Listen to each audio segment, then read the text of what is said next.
Hello, everybody. We are those guys you hate.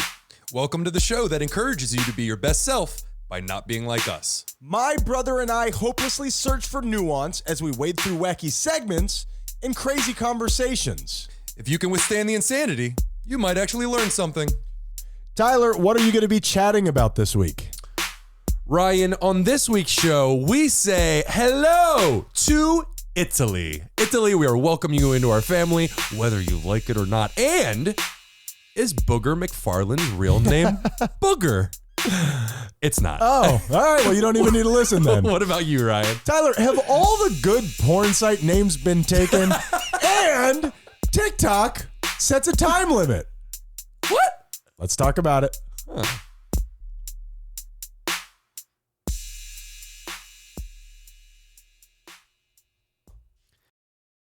The time has come, Tyler. 4? The time has come. Have you ever heard Could be good or bad. this famous quote that has been attributed to James Dean, but I it's really hard to follow some of these things back.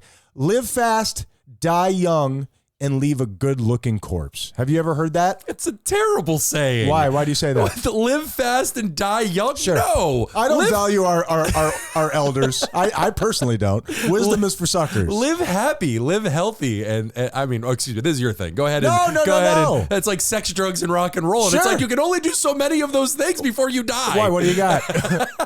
No, but the idea is that there are so many times in our life, especially when we're young, where we know that we're doing harm to ourselves, Sure. but we're putting it off until later. Are you familiar with that? I am, for sure, but I don't even think that most people, I know I certainly didn't, most people think to themselves, I'm going to deal with this later. When you're young, you just have this feeling of being invincible, Sure. where it's like, this won't affect me. You can wake up after a night of heavy drinking and then feel like you could go run a mile. But why is that? Have you just not accrued the wisdom to know, like, hey, one day, I know I'm sacrificing something right now, but I don't know how that's going to feel when I'm actually sacrificing. Absolutely. I don't think people think in those terms, and that's kind of the point of youth. You don't have wisdom. You don't have experience. That's why most people like you and I'm in my mid-30s, you're 40. When you hit your 30s, you start having that mix and match of experience, your body finally starting to feel the ramifications of these decisions, but also the habitual nature of wanting to go out and drink with your friends. Tyler, the time has come, Tyler. I get it now. The time has come. I am now the future me, Tyler. And this happens so early in your life where your parents say, hey, don't sit so close to the TV. You're Yeah. going to ruin your eyesight. Hey, don't crack your knuckles. You're going to give yourself problems. That one's bullshit. Is that bullshit? That one's bullshit. So I'm good? You are good. Oh, okay. What about don't smoke cigarettes? It'll ruin your skin, Tyler. I would be more worried about the things you need to breathe, but yeah, it'll fuck up your skin too. Tyler, let's worry about the priorities first. Don't inject livestock-grade steroids in your body. It'll give you gynecomastia. Yeah, but those muscles though. Oh, yeah, but they're covered up by the man titties, Tyler. I'm now getting the man titties, and that's the deal. Well, No, you're not. I'm using that as just a metaphor. Okay. For now is the time. I am becoming. Well, now is later, Tyler. What? Why did I do this to me? It's all happening. I'm breaking down, Tyler. Just go back. Just go back. Baby, come back. And it is so weird. We've talked recently about watching your parents get older. Yeah. And about all of these things that you are now becoming the product of all of these decisions that you've made in your past. Oh, yeah. And past me, kind of a dick. He showed you. I would kick that guy's ass. I wish I was a Benjamin Button. So now is the time. The time has come. And what can we do, Tyler? Let's wrap this up in a neat little package before we move on to the show. How can we fix this? Take care of my life. Well, it's One sentence or less, please.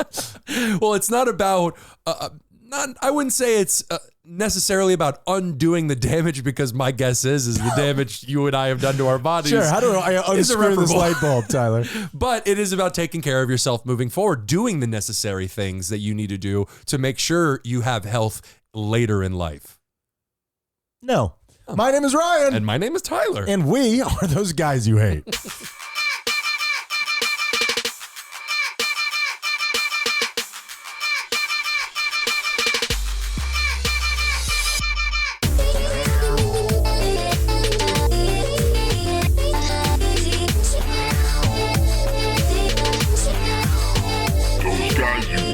What is going on, everybody? And what is going on to you, Tyler Menendez? Hello. How are you this week, my friend? I'm good, buddy. I'm good. I'm excited. A lot of big things happening over this next week. We're super excited. Sure. Menendez Mansion 3.0, yes, is getting into effect. Tyler and I are in the middle of moving, or we should be. We've done nothing. I mean, technically, we got the keys. Sure. We can get into the house. Sure, yes, we can. We just have nothing to put there because we're still living our regular lives. Sure. Tyler, I can't joke around with you. I'm sorry. I know this is an entertainment/informative podcast. What was the last 20 minutes we just did? Prelude to a kiss, Tyler, because I had a really traumatic experience this week. For real. Oh, wow. Yeah. Okay. Tell me about it. I was driving my car. I was almost at work, and a 3-foot-long triceratops of an iguana ran out of the bushes. Tyler, it had this look in its eye, like it was kamikaze, dude. It ran. I tried to swerve. I couldn't. I crunched it, dude. I crunched it. And it was so big. It was so dinosaur-like that it's like, and perhaps I'm remembering this incorrectly, it was almost like a monster truck situation. Because I remember my wheels popping up. You're on two wheels. I heard the crunch. I'm dead serious. I heard the crunch. I look back, and forgive me, trigger warning for anybody who has an iguana. Don't put it in front of his car. Spoiler alert.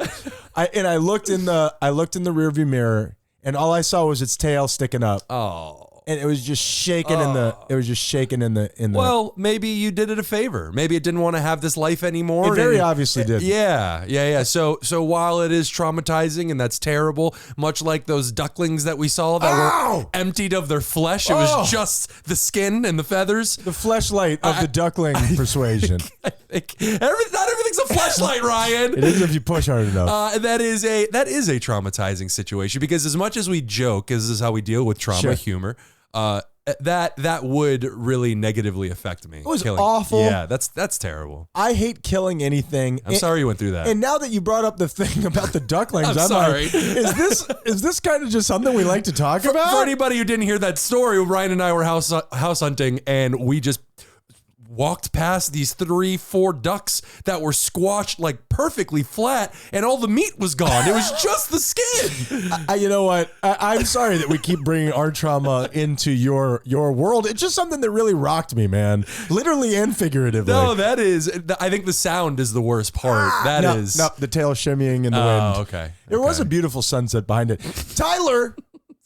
Silhouette. I talked about this on the show, or on the intro, where you and I kind of try to get people interested in what's coming up. Okay. And I don't have a lot here. And I'm hoping that I can ignite some of the listeners to help us out, okay? Sure. Porn. Have you heard about it?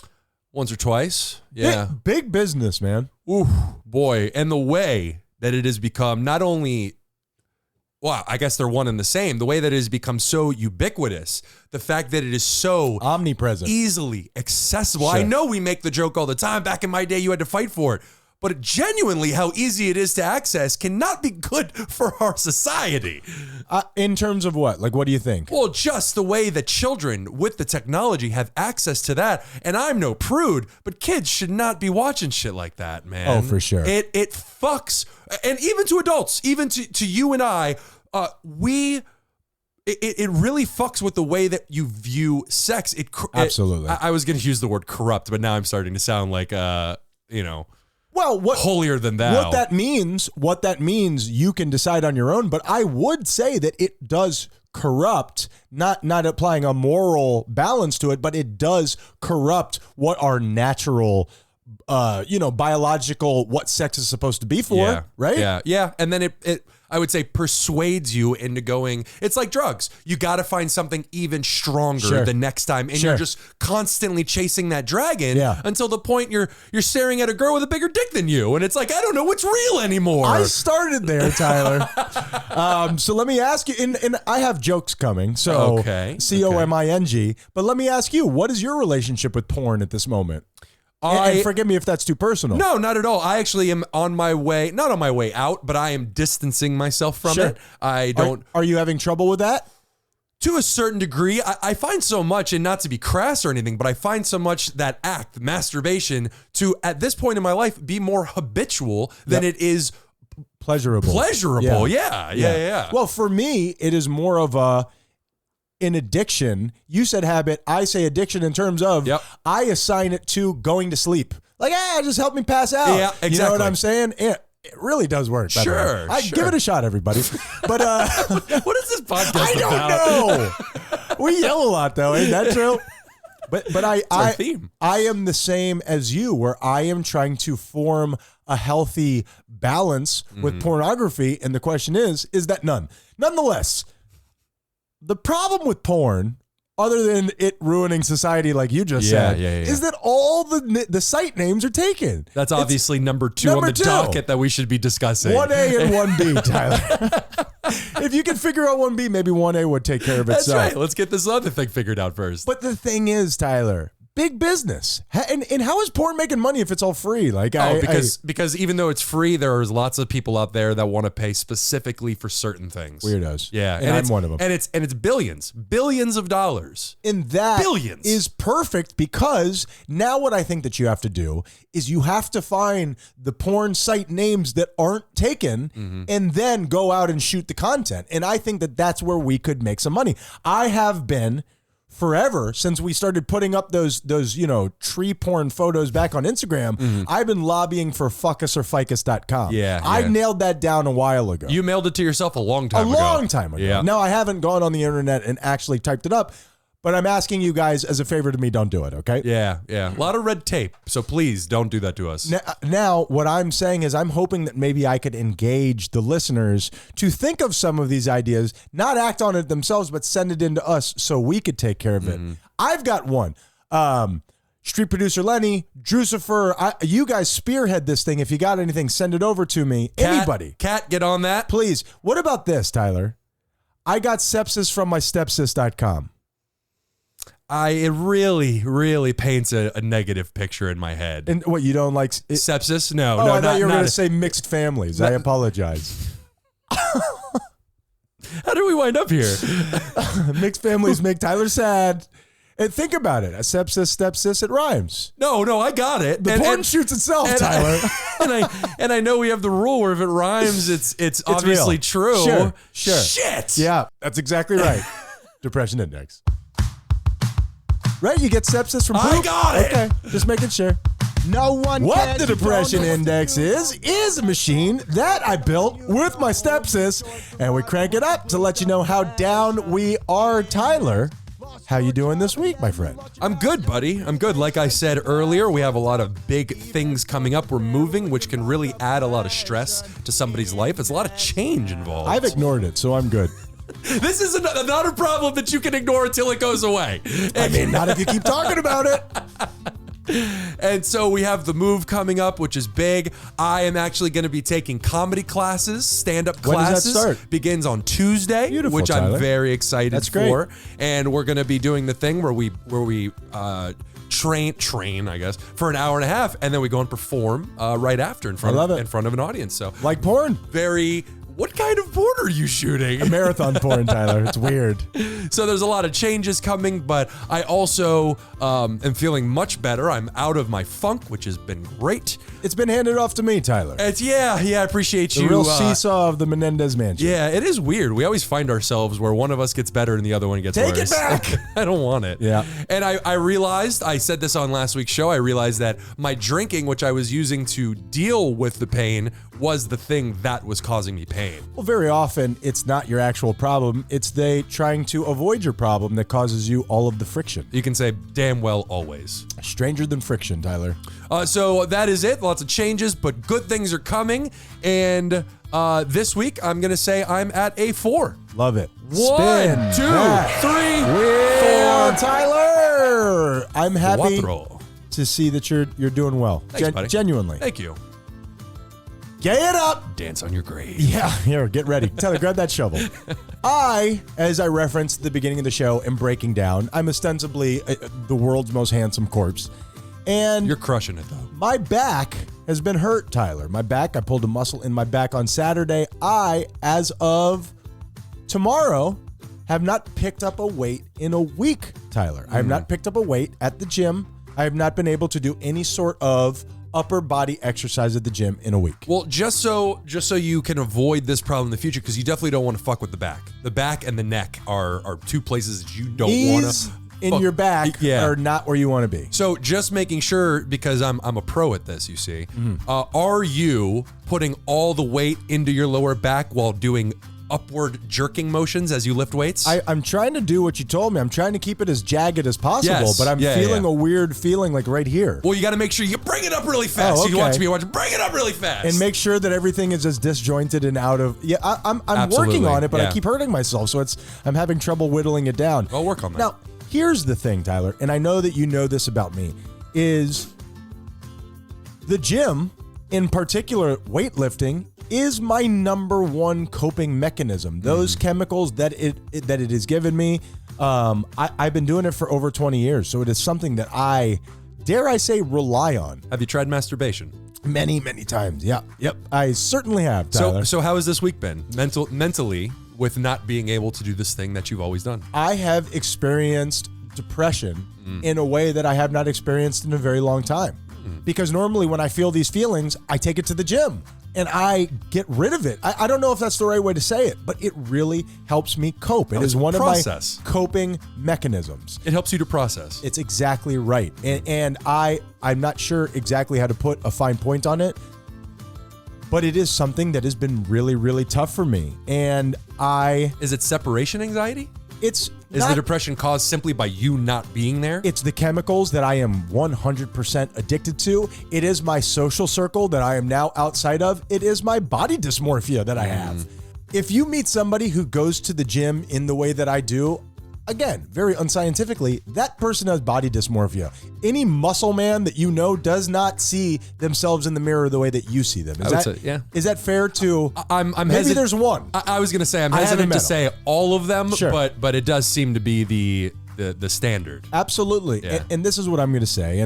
And perhaps this is cliche, but also it's true. This week, experiencing these feelings that I haven't experienced in a long time, me not being able to go and maybe there's some avoidance at the gym. Maybe there's some of, hey, now that I'm feeling this, I don't have to think about that. This week, which has been very tough for me on my own scale, there's lots to be learned here. And I believe, as I've referenced already in the show, with my spirituality, that this was done for a reason. And this is for me to, okay, now what are you going to do? I hurt my finger a long time ago, but it didn't slow me down. Okay, how about this? Now I'm taking almost your mobility away from you in some ways. Yeah. What are you going to do with it now? And I think that I've stepped up to this challenge. With that being said, Tyler, I think this week I was about at a 7. Whoa. Yeah, man. So, yep. Are you dying? Yes. Jeez. Literally. So, spin it. And I won't get any pleasure from this, I promise. And I think that I handled that 7 really well. So here we go. 1, 2, 3, 4, 5, 6, 7. It's the number of fingers he just lost. And Tyler, even while kind of going backwards in some of my progress that I've made, I am dealing with that person in a better way. I'm treating that person kinder. So that's excellent. Something to root for. So that's Depression Index, buddy.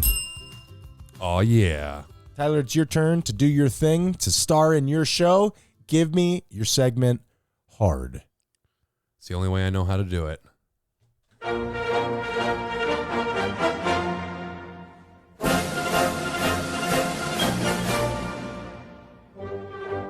Italy, Ryan. What about him? They're joining the Menendez family. Oh, so what this is you're talking about a country where somebody is freshly joined on to the Menendez family? Italy has just started listening to Those Guys You Hate. Welcome, Italy. Welcome, Italy. It's about time. I have always, I'm sure like almost everybody on the planet, I have always wanted to go to Italy. Oh, absolutely. It is I don't even have this written down. I just memorized it for whatever reason. The 5th most visited country in the entire world. And I'm sure because that's a mixture between beauty and history. That's like the cradle of the world over there, right? I believe that's Kenya. Oh, okay. Well, pretty close, I think. I think I was off by a little bit. So, Ryan. Yes, and I absolutely agree with you. No shtick. I would love to visit Italy. But this will just have to be good enough. Yes. So, Ryan, first fun fact, Italy is one of the youngest countries in Europe, but it is still over 200 years old. So what do you mean by one of the youngest countries in Europe? Just when it became a country. When I Italy see. was founded and they stood up and said, hey, we're Italy. I don't know how that happened. What, sir? Would you please sit down? What was it before that? I have no idea. It's like something else. We can review. I'm sure run by heathens, I would imagine. I'm gonna Google what was Italy before Italy, and I'll report back next week. All right, next fun fact. Ryan, do you enjoy drinking wine? I do, but the people around me don't enjoy it when I drink That's wine. perfect. I was just going to ask you, do you enjoy lowering your inhibitions? Yes. Do you enjoy doing those things for free? Yeah. I love drinking for free. That's my favorite kind of drinking, Tyler. Then we need to visit Ortona, Italy. Ortona. They opened Italy's first 24/7 wine fountain. Wine fountain. Okay. Now, how are you getting this wine from the fountain? Think more water fountain than a school, less fountains that you throw change in. I'm thinking chocolate fountain at the Golden Corral. That you just hold your cup out for. Yeah, or face, whatever. That was my thought too, where it's like the wine is just constantly streaming, Sure. I'm sure, out of a little boy's statue penis, Sure. which I don't know what the deal is with that shit. I hope it's not white wine. That would be visually unappealing. What is it with all the little nude boys on your fountains, Italy? We've looked this up, Tyler. It's so strange. Located at the Dora Sarchesi Vineyard Nailed it? and erected by the non-profit group The Way of St. Thomas, the town is the final stop on a 194-mile pilgrimage to honor St. Thomas the Apostle, one of Jesus' disciples, where his remains are still in that town. Is that a pilgrimage or is that just the world's longest pub crawl, Tyler? Have we looked that up? I don't know, but it's a gigantic wine cask, and then in it, just a little fountain, just a little tiny. You push a button, and the wine comes out. And they say, I don't even have this written down. I just really enjoyed it. They say that anybody can partake. You don't have to do the pilgrimage. Anybody can partake, but they specifically say on their Facebook page that the fountain is not available for drunkards or louts. Okay. Well, I guess I won't be going to your establishment. Louts out. And finally, Ryan. Oh boy. Okay. Vigania, Italy. Viganella. No, Tyler nailed it. Please don't say that again. Viganella. No. I'm sorry. I feel like I have to say it that way. It's on the line, Tyler. It's called Viganella, Italy. It's a small town, and by small town, I mean a population of 163. Wow. That was like my homeroom in high school. You had to yell over 163 Sure. students' heads to get your teacher's attention. I was sleeping. I don't know. I never talked to the teacher. Well, in the winter months, they get absolutely no sunlight, or at least no sunlight directly on top of them, due to the town being located at the bottom of a valley, mountains ostensibly on every side. How would you, Ryan, solve this problem? I don't know. I'm not a civic planner. I'm not certain. I've never really wrapped my mind around that before. Well, the answer is this week's My Drew've Got Mail.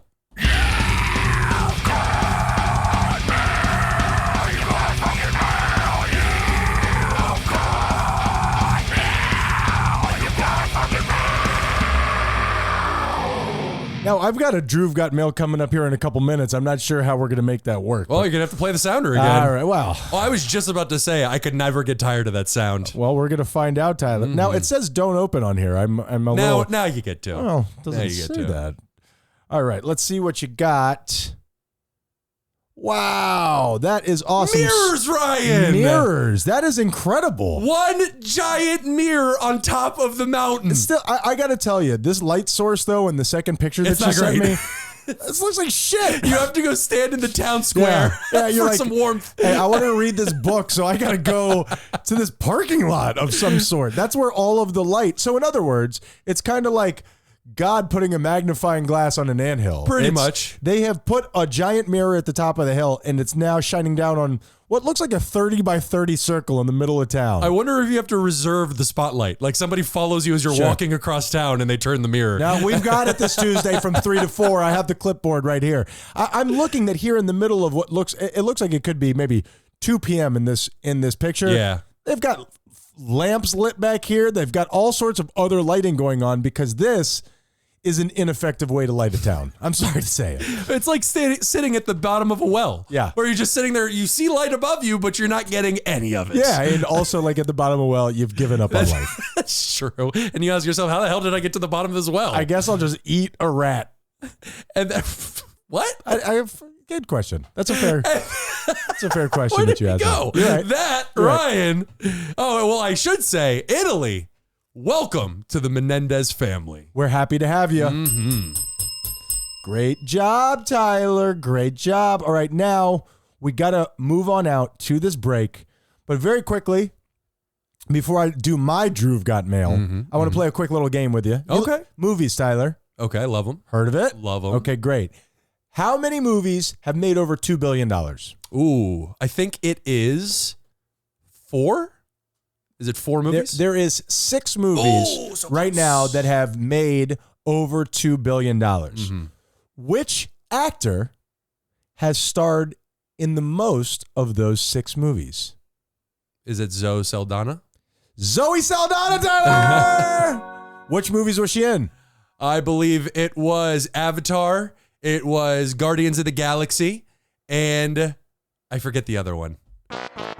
Oh. It was both Avatars. Okay. And it was both Avengers. Oh, Avenger. That's right. Guardians of the Excuse Galaxy, me. not real. But that's pretty crazy, right? To be in 2/3 of the highest grossing Samuel L. Jackson. Oh, don't tell him I said that. He's just by volume. Sure. He's just starring as many things as possible. Oh, who the hell's going to get these snakes off the planes, Tyler?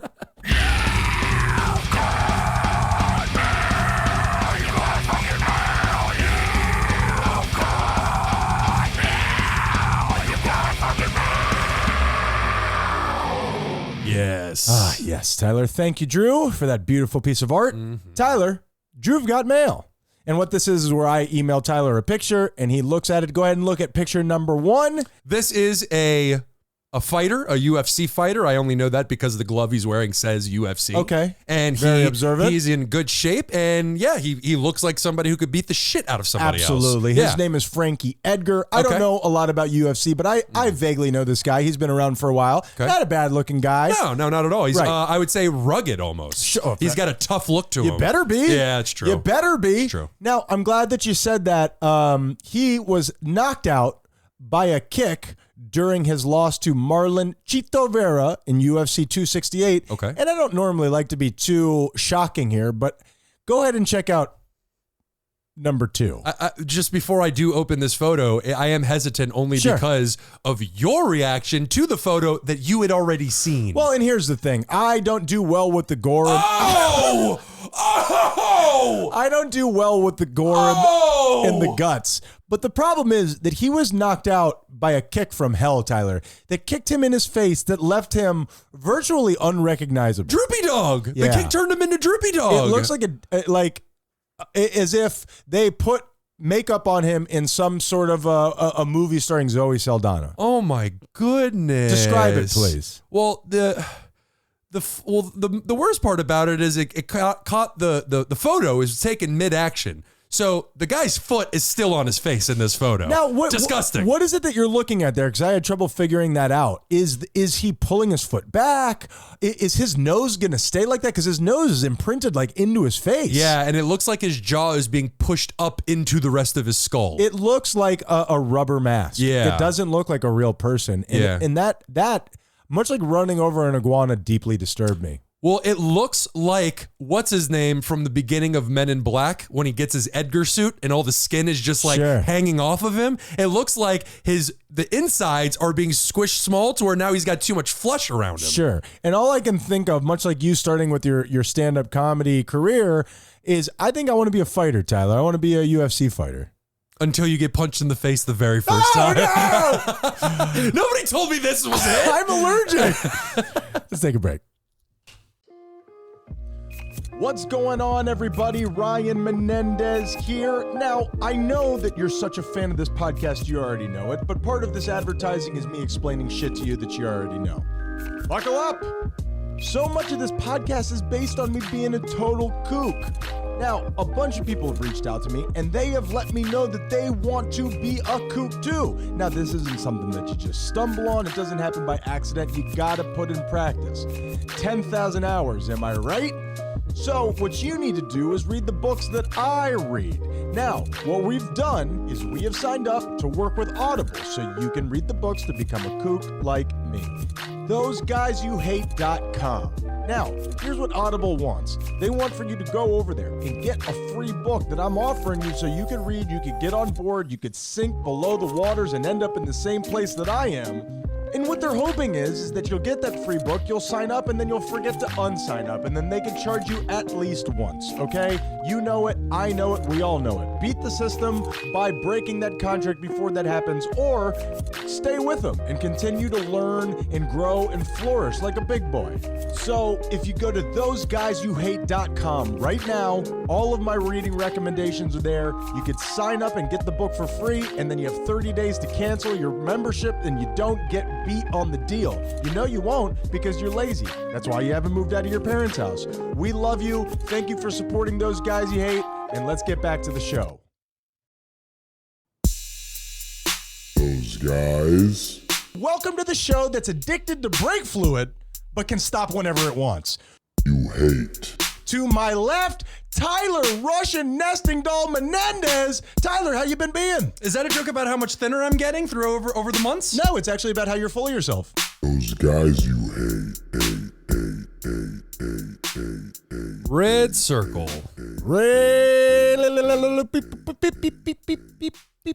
Well said. Circle. Tyler. Well said.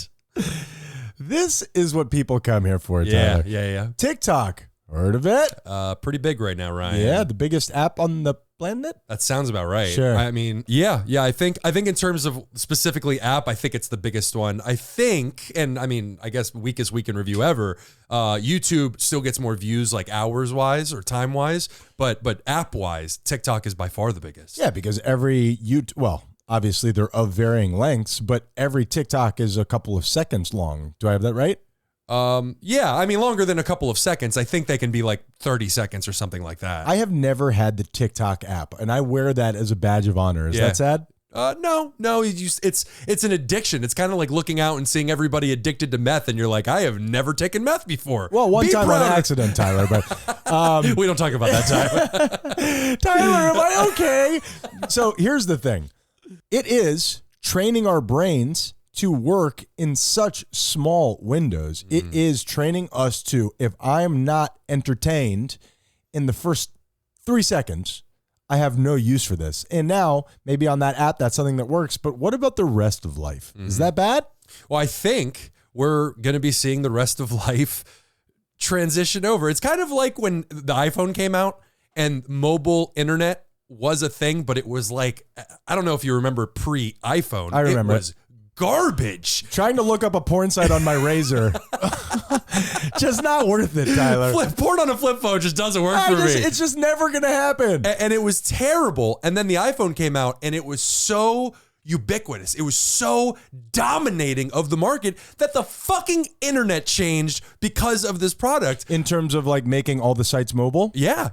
Mobile internet became basically almost equivalent of what you can do on your computer. Well, and the reason is because once everybody had a computer in their pocket, another weird week in review, but I believe more people operate a computer, I'm doing air quotes over here, off of their phone than they do off of a regular computer. I don't think it's even close anymore.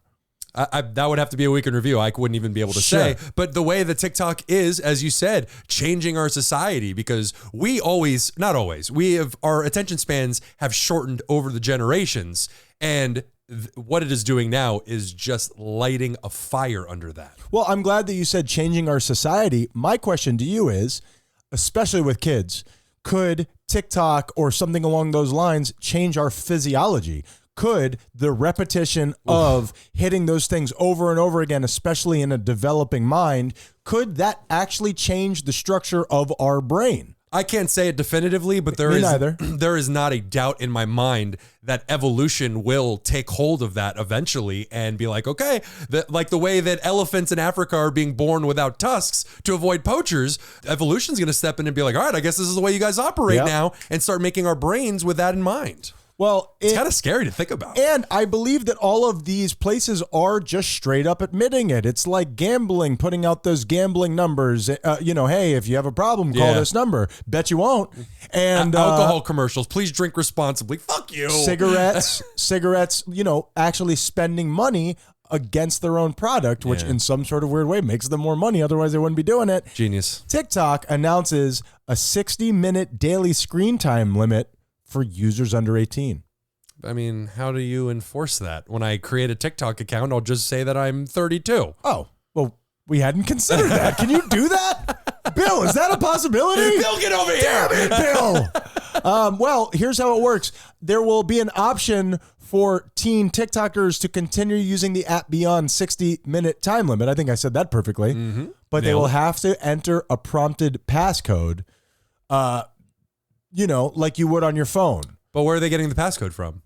In theory, it would belong to your parents, right? I don't see how that could blow up in any way, shape, or form. And also, once you're in there, you could just go into the options and shut it off. Hopefully, these teenagers aren't tech savvy, Tyler. Hopefully, I'll be able to stay on the cutting edge of my child's cell phone. TikTok, I think you nailed it. I think, and it goes right back into that same thing of alcohol, saying drink responsibly, of gambling. You got a problem? Call this number. I think that it's cover your ass money that's spent and be like, hey, look, Instagram is putting out advertisements talking directly to teens who have problems with Instagram. I think it's cover your ass mode. And they know that it's not going to slow down their numbers. As a matter of fact, it may make them pick up, or they're like, hey, look at this company. They care about us. Yeah. It's very much so. It's basically a terms and conditions where it's like, hey, we said this and you agreed to it. So don't sue us. And it's basically representative to me of like these cultures of the past where like everybody gets hooked on opium.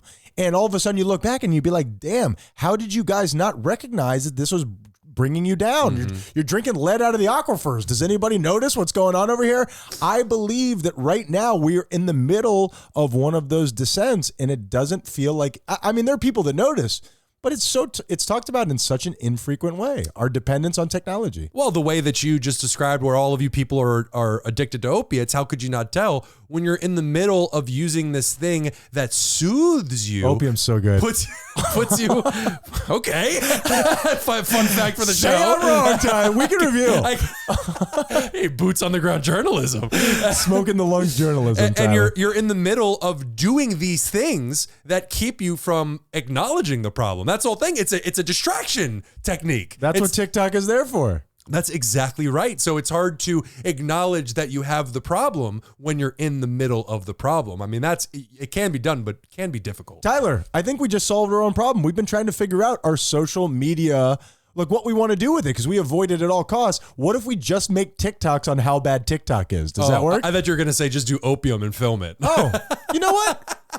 Let's not figure this out right now. Let's chat this up after brainstorm. the show. Yeah. We'll get back to you on next week's Week in Review. But for this week's Week in Review, let's do Week in Review. That was beautiful.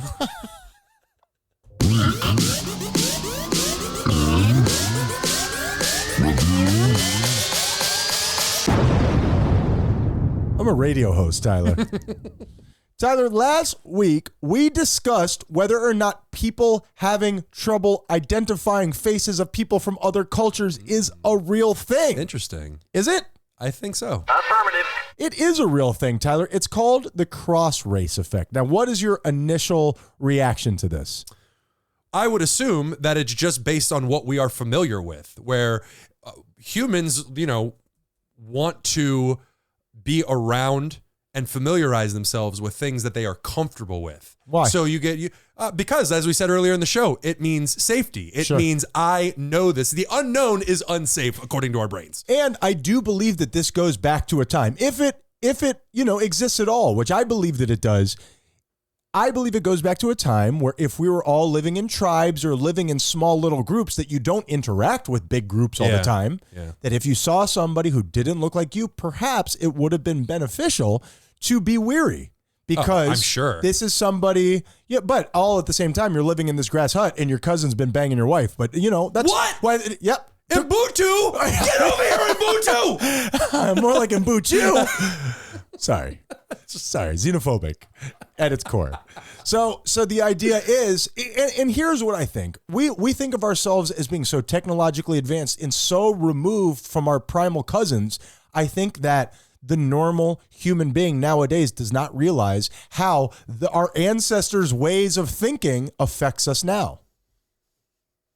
Do you mean just by the standard that they set? Like just because of what they went through? Or do you mean on a evolutionary level? All of those things. I would say down to a genetic level. There are people who argue that you can have some sort of, and I hate using this word because I understand how snowflake it makes me, that there could be some deep trauma in your family generations back that could represent itself. Well, think about this. In the animal kingdom, we could prove that the animals that have the most innovative behaviors at gathering resources then pass those behaviors down to their offspring, and that is what makes them the most successful in the evolution and the fight for resources. Yeah, absolutely. Could it be true with bad things as well? Yes, I personally believe so. I think that trauma and that pain can be hereditary. You can pass that down on a cellular level to your offspring. And it's also enforced by the environment that they grow up in. Absolutely. So basically the idea is, and the last thing that I found interesting about this, and then I'll pass it on to you, is social psychologists have demonstrated in the last 30 years that even the smallest aspect of differentiation, like preference for flavor of ice cream or style of music, can trigger in-group advantages. So in other words, think back to your middle school. You had the people who like rap and you had the people who like rock. And think about the way that it tore people in half. This seems to be something that's happening in just being a primal human being. That's something that it seems to be ingrained in us. Yeah, and then you had that small group that listened to country. They weren't around back in my time. We hadn't been infested by that, weed chewing group yet. It's like you just show up the next day with wearing a cowboy hat. I'm not supposed to acknowledge that. Well, howdy. Ryan, last week we discussed Booger McFarlane, and we asked, is that Booger McFarlane's name? And then you, for some reason, threatened his mother in case she named him that. I am very sorry about that, Miss McFarlane. Is that his name? Thank God. Yeah, his name is Anthony Darrell McFarlane. I think you could say Anthony Booger McFarlane. No, and he even says the nickname Booger was given to him as a child. Sure. He specifically says, I was a bad kid getting into a lot of wild stuff. I used to get called a lot of different things, but that was just the one that stuck. Wait a minute. So he's saying Booger stuck? Yep, that's right. Come on, bro. Booger stuck to him at and just the bottom of a desk. Grow up. Tyler, last week, like a fool, I said, what does Anglo-Saxon mean? Am I less of a fool? If you've learned, then yes. Affirmative. And I think you said it. But you hear, WASP, like white Anglo-Saxon Protestant, or, just the term Anglo-Saxon all the time. I think you said. I've never heard WASP before. That's a new one. WASP. When I used to read those books back in the day, Truly Tasteless Jokes, they would have, the black section. They would have the handicap section. Sure. They would have the blonde section. They also had a WASP section. Interesting. We really knew how to divvy people into little, usable categories back in those days. Yeah, now I don't know who's who, Tyler. Yeah, you had to. Now there's too many different identities and stuff, but now you can do bullying over the internet. Yeah. They don't even have to be in front of you Faceless. anymore. I like that. You know what? It's a good shift, Tyler. So Anglo-Saxon, I think you said something vaguely around this area, relating or denoting the Germanic inhabitants of England from their arrival in the 5th century up to the Norman conquest. Now, that's a lot of words. So it's people who all are, their lineage is from the Germanic inhabitants of England at one point in time. Yeah, it was basically ancient Germany, so to speak, and then they migrated over to what is now England. Sure. Thank you, Germanic people. We love you. Stop being so Germanic. That one tickled me. Ryan, last week we spoke on the number of guns versus the number of people in America. Sure. Did I look up the specific numbers? And will these numbers please me? Affirmative. Well, this is from Bloomberg. And this is just in America, right? Just America. What is Bloomberg? Bloomberg is business news? Yeah, they've branched out to so many different things now. Okay. Now it's just a news organization. I hear that a lot. Bloomberg says that there are just under 394 million guns in America. 394 million guns, okay. And there are 332 million people. So what are So there are 60 million more guns than people. That is why? Why? We love our guns. You're a gun owner. I am a gun owner. Are you not? I am. The one gun, that's enough for me. I don't need an armory. Yeah, but here's the thing. Who am I going to war with? Tyler butters his toast with it. He uses it in the shower. I like to brush my teeth with it. I scare the stains off. Now tell me if I'm wrong. When you originally purchased that gun and when you were going to firing ranges and all that stuff, I think, and I don't think we've ever had this conversation before, I think that your opinion on guns and the way that you saw them was different than now. Am I right about that? I don't know. That's hard to say. Not really. Like I agree that people should be allowed to own guns. Me too. And I agreed with that then. I was never like a gun fanatic or, oh man, I gotta go buy all these different weapons and all that. I just think that people should be allowed to own guns. It's just, why are we giving people military grade like assault rifles? Like, what are you doing? What's the worst that could happen, Tyler? What are you doing with that? You ain't going to the range with an automatic. Let me ask you something. You shoot something. the ceiling. Can I ask you a question very quickly? And it is to point out something that you made a mistake on, but I don't want it to be mean-spirited because I actually like it. Okay. I think you said Fanaddict. Instead of what? Fanatic. Oh, did I? I think you're merging fanatic with addict, and I think it's the name of the show, Tyler. I'm bringing it up in a joyful, celebratory way. I'm okay with that. Fanaddict. I'm okay because with that. the people who love guns love them in a way. Yeah. Why is it that we cannot discern with this? I'm asking you questions that there are no answer for, such is the foundation of the show. Why is it that people who love guns love them in a way where, like, there's a lot of people who love cars. We can also say cars need safety regulations because they're killing a lot of people. Food needs safety regulations. A lot of people are obese and dying from heart failure. Yep. Why can't we say that about guns? Well, we can. I know some people say it. I'm talking about the addicts. Yeah, a lot of people are. It's the same thing. The fanatics. The same thing with sports, where this gun culture is part of their identity. It is they associate themselves with this culture. So for you to come in and tell me what I can do with my God-given constitutional right to own a firearm, it is you infringing on me as not just something that I like, you're infringing on me as a person. Yeah, and you're taking away who I am as a person. Yep. That's bad. It is. That's very bad. That's bad.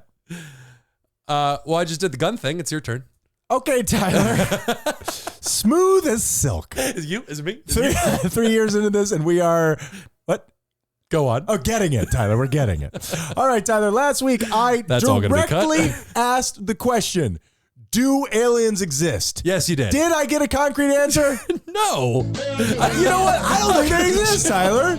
I mean, at least that we can prove that we exist, because I got people coming on telling me they exist. I go to Google, I type in, do aliens exist? They don't know. I type in, what was Italy before Italy? I got all sorts of information. Do aliens exist? I don't fucking know. Did you try Chat GPT? Talk to your AI overlord, Ryan. It will answer your question for you. On next week's show, I asked Chat GPT if aliens exist. So can I ask, did you type that in? What kind of results did you get? You just get all of these different articles, which I believe that the news media is replete with this type of discovery now, where they're asking you a question. It's like the History Channel of news. Yeah. They're asking you a question that they don't really answer. They want you to click on it. Clickbait. But they can't prove to you one way or the other. So where am I at now? I'm doing a podcast, brother. Yes or no? Just at the top of Google. I'm a busy man. At the top of Google, I feel like I should be in charge of Google, because at the top of Google, you put in, do aliens exist? You get a yes, or you get a no, Tyler. That's it. That's it. I fixed Google. Well, and do you see what Google's done to us? Because when you ask a question, and sometimes you'll get the answer right at the very top of the page. Google.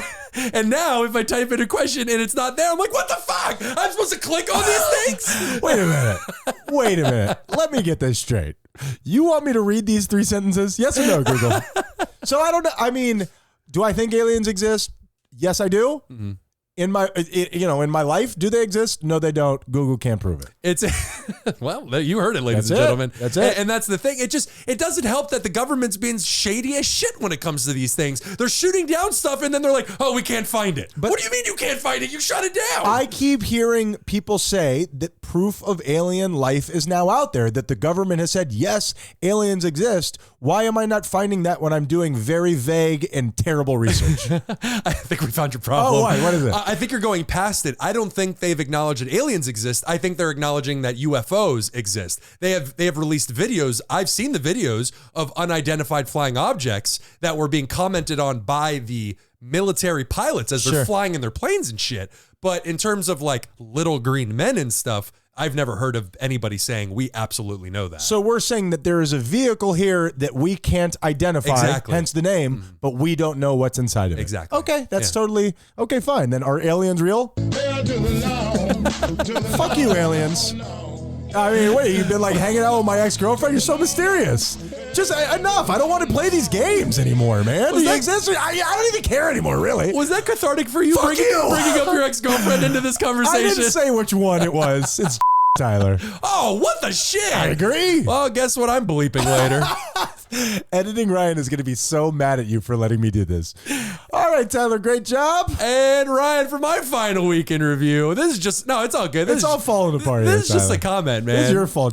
Last week, you know what? I'm going to blame you too. I'm not believing it. Last week, you tried to say the idiom, don't throw the baby out with the bathwater. I remember nailing that. Which you failed miserably. Yeah. And then I followed you down that rabbit hole. Yeah. I didn't know it either. Yeah. And I fucked it up too. So I'm drowning and I'm going to pull you down with me. with the baby. Yep. Don't throw the baby out with the bathwater is an expression for an avoidable error Wait, hold on. Affirmative. Oh, thank you. Yeah. It's an expression for an avoidable error in which something good or of value is eliminated when trying to get rid of something unwanted. Right. So in other words, you're kind of losing out on the proposition by getting rid of what you don't want, but you're also getting rid of something that's even better. Mm-hmm. Tyler, I love hearing the origin of a lot of those phrases. That's really good. And I'm glad that we screwed it up so badly so we actually got the definition. Yeah, definitely. And yeah, there is an idea here, going and finding these idioms, these expressions that we use. And yeah, what's the one that we use with the dog? Man, you really screwed the pooch on this one, really Tyler. screwed the pooch, which really is you're just saying, wow, you really fucked the dog on Fuck that the one. dog, Tyler. Yeah. I know with editing, we're going to make us sound so funny. I don't know if that's true. Tyler, great job this week up until the last 5 minutes. Yeah. We kind of fell apart there. Yeah. Great job this week, Tyler. You too, buddy. We crush it. We're out of our norm, but you and I, we got it together. We did it. I feel like today was fun. We did it. I enjoyed it. Mm-hmm. Please tell the people how they can reach out to us and let us know what they think. THOSEGUYSYOUHATE.com. Go to it. Find it. Love it. And Please. then subscribe. Okay? I love it. I love subscribe. it. Tyler, what's the moral of this week's story? The moral of this week's story is I will never tell anybody that they should not own a gun, but I do want to present the argument that for anybody who uses the argument on their behalf of how am I going to protect myself from the government, that argument fell away. That argument ended when they started making unmanned drones that can fire a missile from miles away and blow you up and put the missile up your butt before it blows up. Sure. That was for when we were shooting muskets at each other. Talk about insult to injury, Tyler.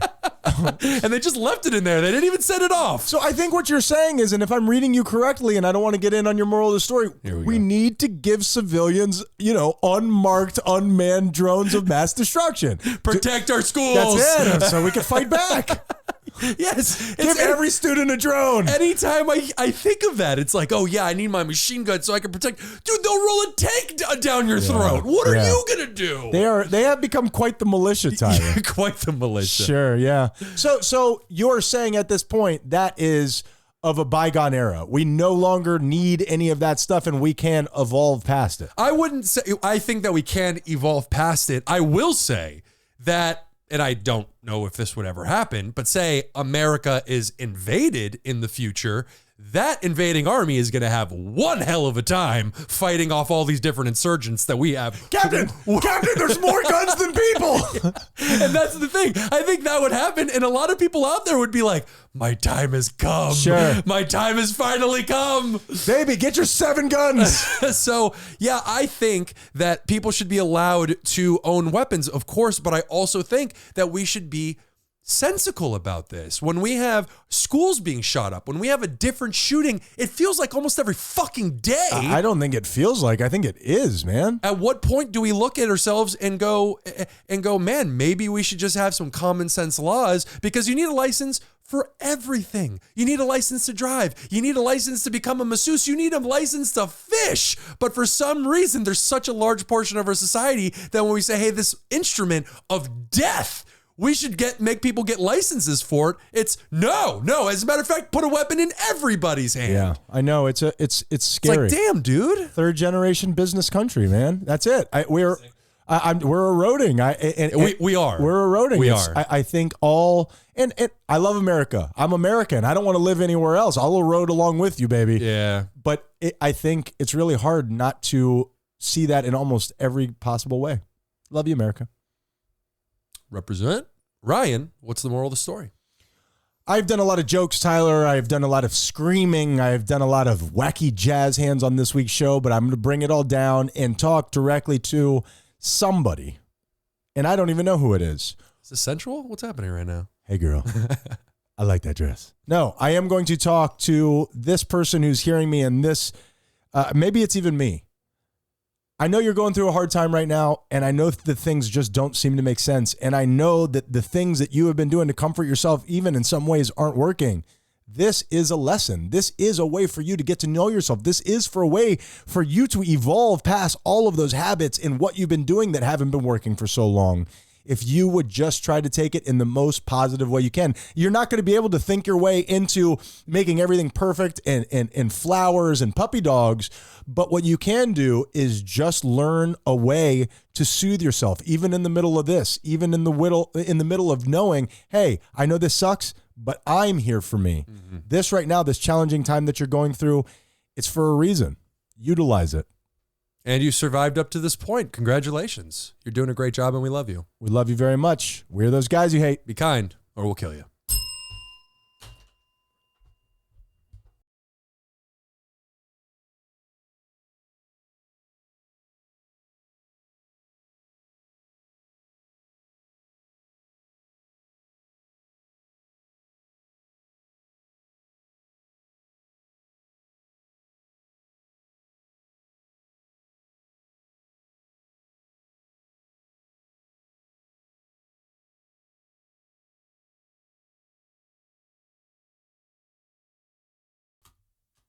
Red circle.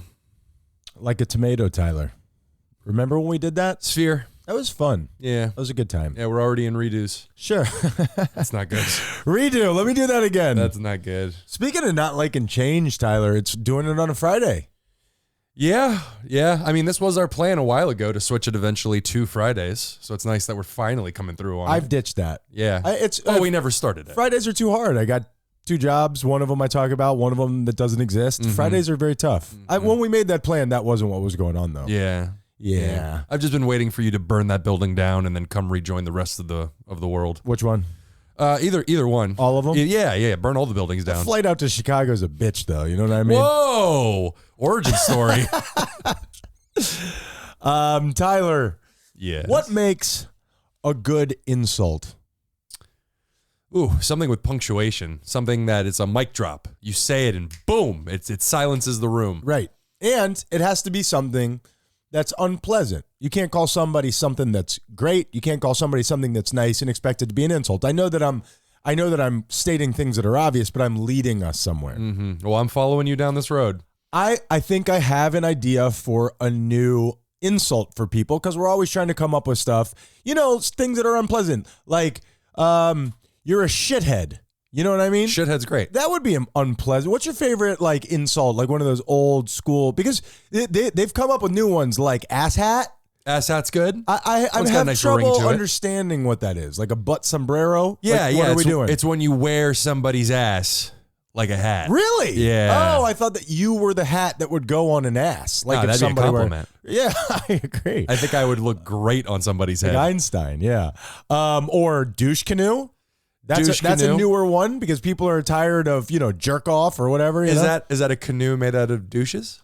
Or that your vagina's so big you would douche with a canoe. I don't know. I've never considered that. Oh, that I'm not seems sure. unpleasant. So, what about this one? Because I'm trying to make them more tangible, like things that are real. Like douche canoe, we don't know what that is. I'm trying to think of something that's already been introduced to us, but everybody hates and is against God. You have my attention. What about dog clothes? You're absolute dog clothes. You know what I mean? I do, and I am against dogs wearing clothes.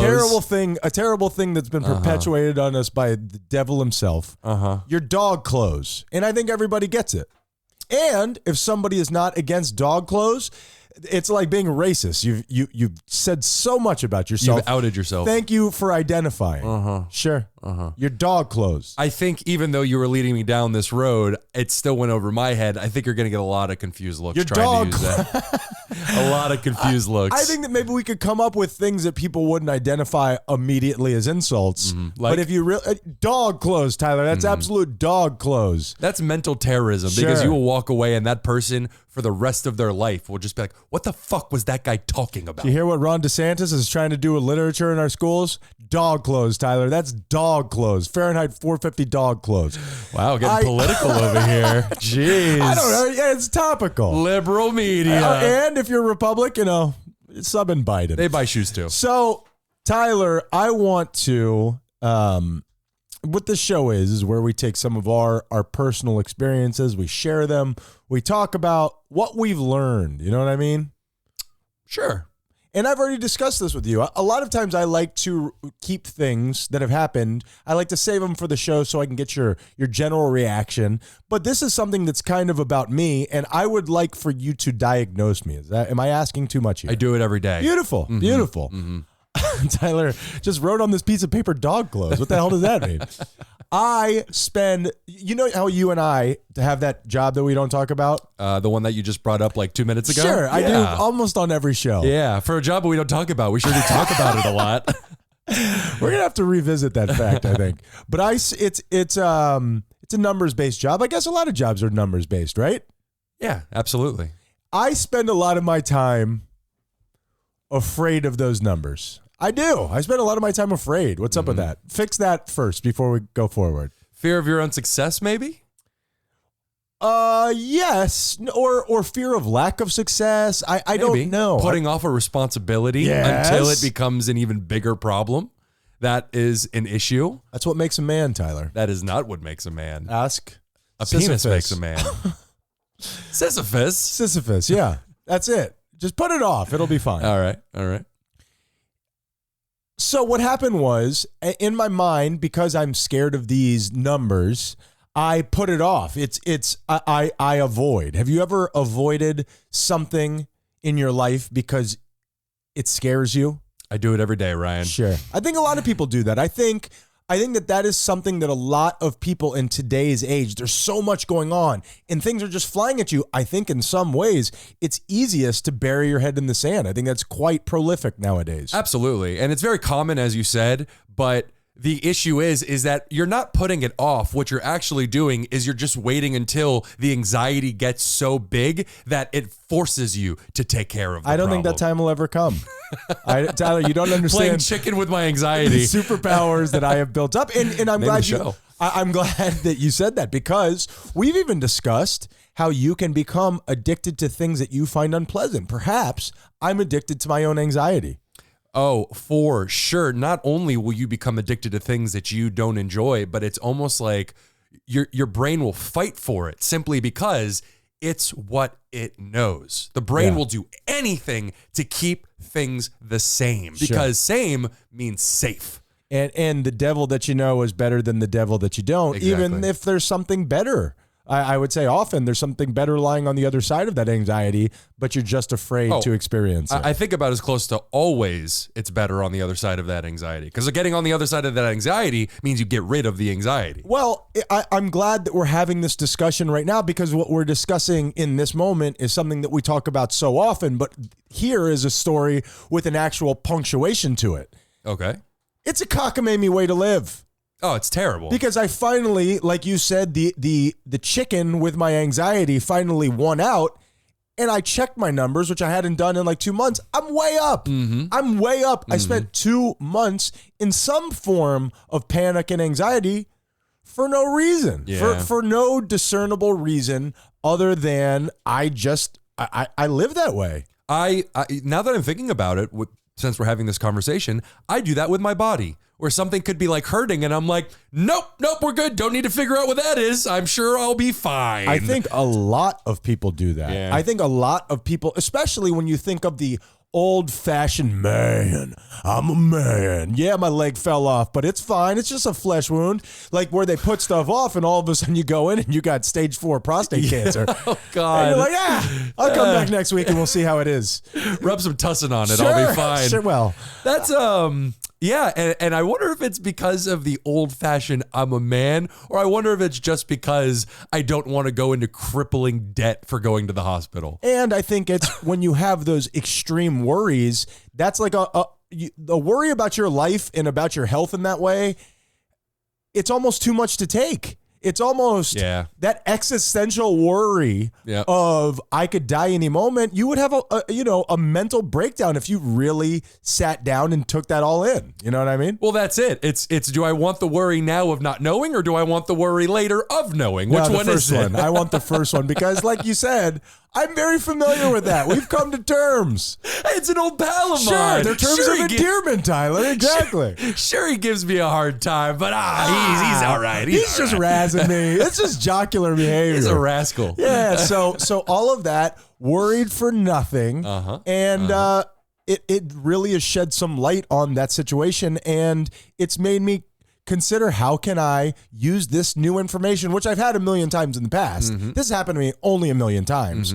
How can I use that information to shed some light on my future and not fall into that same, I know that I'll continue to make the same mistakes, but not keep doing that. Well, it's acknowledging when you're making the mistake, and then in that moment, making the decision to change it or to act on it. And if I may challenge what you said, where you said worrying for no reason for 2 months, you did not worry for no reason. That was a lesson that you were given, and you're going to continue to be given that lesson, as you just said, again and again and again, so you can learn to fix it in the moment. Well, I haven't listened because now that I've seen those numbers, I've totally downshifted. Okay, all right. So Tyler, speaking all of, right. Hey bosses, how you doing? What's that? We're fired. Okay, get me, motherfucker. I'm just kidding. I need this job, Tyler. And the last thing that I have, I don't know if you have anything for pregame. No, okay. nothing in particular. Something that I have noticed that I would like to discuss with you, and it's a light topic. It's a little hors d'oeuvre that we could just pass back and forth as we loosen up for the show. Okay. Something that job that you and I don't have, that we've never had and we'll never talk about on this show, something that job, encourages me to do is go talk to people who have positions of power inside churches, Tyler. Inside churches. Have you heard of churches? Places of worship? I have. Sure. I have. There's quite a few of them around. Big business. Big churches. business, Tyler. Yeah. Big business. So And- you want to talk to powerful, like, is this like a God conversation you're trying to trick me into? No. It's just his secretaries and the people who are apparently right below him. Sure, literally. I am a spiritual person, dare I say, on the verge of religiousness. Kook. He means kook, ladies and gentlemen. Full out kook. And I have been I've been spiritual for a long time. I have been dabbling in religion recently. He's a dabbler. And I will tell you, Tyler, something that I have recognized, and I don't want to make a blanket statement here because those often go too far. Tell me what you think about this one, church people. The worst, Tyler. The worst. Why do people at churches often show the worst behaviors when it comes to being who they preach to be? Can you give an example? I just find that very often I deal with churches or private establishments of that type and public establishments. And I find, and maybe I would say that maybe I'm biased, but as I just gave my bona fides are... You're good. I am spiritual and religious myself. I would like nothing more than people who claim to be of any religion to act in the way that they say that people should act, because I find very often that that is not the case.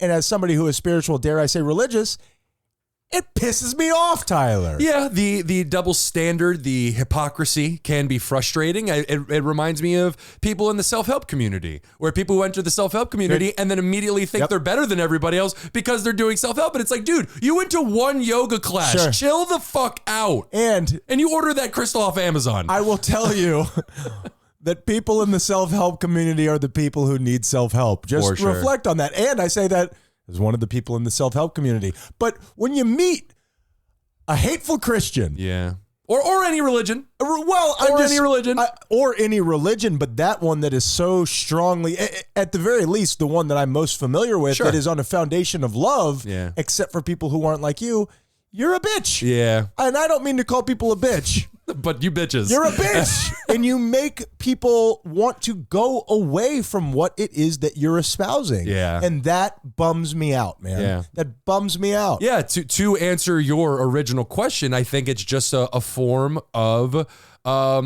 holier than thou, pun intended, or it's just I've entered into this and now I'm in this echo chamber where they tell me I'm in the image of God and I'm, blah, blah, blah, blah. Now I'm better than. I am better than. But that person is in the image of God, but in his theology, so are you. And so is everybody else, even people of differing religions and opinions. Oh, man, you did trick me into a God conversation. Yeah. What the fuck did I get in here? All right, Jesus, get on in here. No, I think that it's okay to have this religious conversation because for sure. I am very afraid of having these conversations. It's deeply embedded in my psyche. I'm afraid to talk about what I truly believe, but I think that this one works because I am against the people who are what makes me afraid to speak on my spirituality. The people who hold that mirror up for the rest of society that people point at and go, you're a dick. I am also of the ilk to say you're a dick. If you could do half of what you're telling other people to do, the world would be a better place. Yeah. And remember that every single accusation is simply an admission. Anytime somebody is accusing you of these things, that is how they feel about themselves. And I will once again say, you are a dick. Wink. Let's do the show.